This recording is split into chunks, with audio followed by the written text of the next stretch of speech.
Hello guys, তোমরা সব কেমন আছো? আশা করি সবাই ভালো আছো। বৃষ্টির মধ্যে হঠাৎ ইচ্ছা হলো একটু চিকেন খাবো। তো চলো রান্নাটা আমরা কাঠের চুলায় কিভাবে বানিয়েছি রেসিপিটা শুরু করা যাক। সবার প্রথমে আলুটা ভেজে নেব। তারপরে ভাজা হয়ে গেলে আমি আলুটা এক সাইডে রেখে দেবো। তারপরে আরেকটু তেল দিয়ে পেঁয়াজটা ভেজে নেব। পেঁয়াজটা ব্রাউন কালার হয়ে গেলে আমি এবার আদা রসুন পেস্ট দিয়ে দেবো। তারপরে ওটা ভালো করে ভেজে নিয়ে এবারে আমি কাঁচা লঙ্কা দিয়ে নেব। তারপরে একটু কাশ্মীরি লঙ্কা। বন্ধুরা, আমরা কিন্তু কাঁচা লঙ্কার তরকারি খাই। তো তারপরে ওগুলো সব কষানো হয়ে গেলে এবারে আমি মাংসটা দিয়ে দেবো। তারপরে মাংসটা সিদ্ধ হওয়ার জন্য স্বাদ মতন লবণ দিয়ে নেব। তারপরে একটু ঢাকনাটা খুলে আবার কটা তেজপাতা দিয়ে দেবো।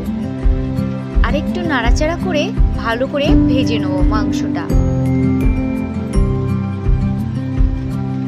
দেখতেই পাচ্ছ মাংস দিয়ে কতটা তেল ছেড়েছে। এবারে আমরা আলুটা দিয়ে দেবো। আলুটা দিয়ে ভালো করে কষিয়ে নেব।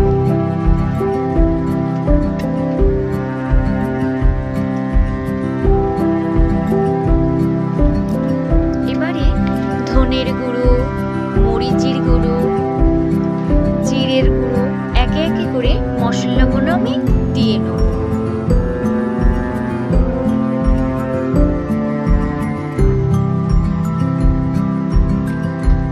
তারপরে আরেকটু ভালো করে আমি সব মশলাগুলো নিয়ে কষিয়ে নেব।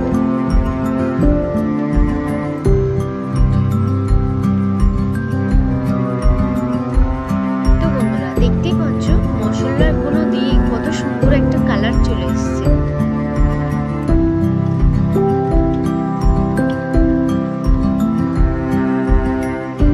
এবারে আমি মাংসতে হলুদ দিয়ে নেব।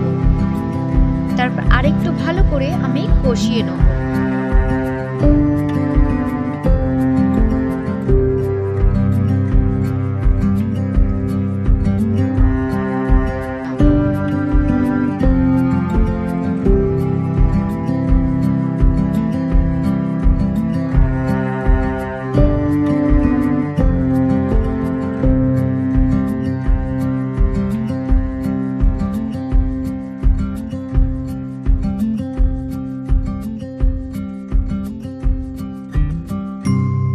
তো বন্ধুরা, এবারে ঢাকনাটা খুলে আমি দুটো রসুন দিয়ে দিয়েছি।